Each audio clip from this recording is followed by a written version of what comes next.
No, they're both singing. Huh? They're both singing. What happened to that? You didn't get those singing yesterday. That's just practicing. Sorry, I'm not lying. Dần nước mắt cứ mãi rơi, ngày tháng vẫn cứ ngút trôi, còn đó những phút yêu thương nồng say. Lời nói vui chơi thoáng bay, tình đó vẫn mãi xa xa, giờ biết em vẫn cứ yêu người ai. Lời rơi trong đêm mùa đông, lạnh giá con tim hoài mong, còn đâu những phút yêu thương nồng say. Còn nhớ một lần làm chi, người đã ra đi không ai, lừa dối anh mang về nơi bình yên.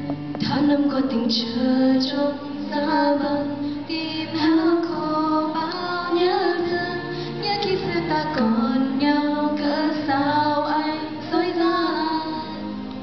Một tình yêu cùng gì, em không tin anh vui bên ai, em không tin anh ngờ với em bao giờ, câu yêu thương đã trao cho nhau.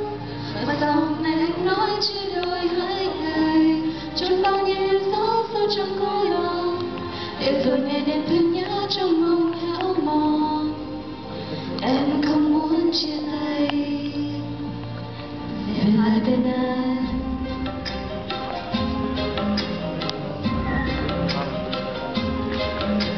I'm feeling in the air as I'm doing my hair, preparing for another day. A kiss upon my cheek as he reluctantly, as if I'm gonna be late. I said I won't be long, just hanging with my girls. A lie I didn't have to tell, because we both know where I'm about to go, and we know it very well. And I know that he knows I'm unfaithful, and it kills him inside to know that I am happy with some other guy. I can see him dying. I don't wanna do this anymore.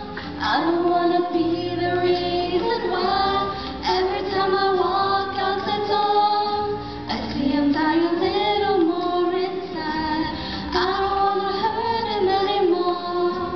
I don't wanna take away his life. I don't wanna be a murderer.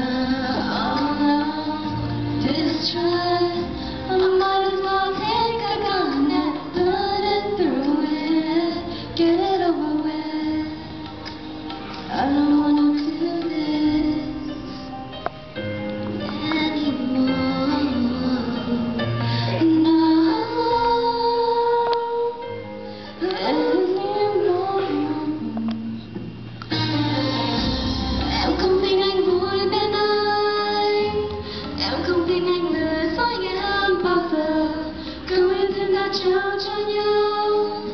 Mà sao hôm nay anh nói chia đôi hai người, chung bao nhiêu gió sâu trong mỗi lòng, để rồi ngày đêm thương nhớ trong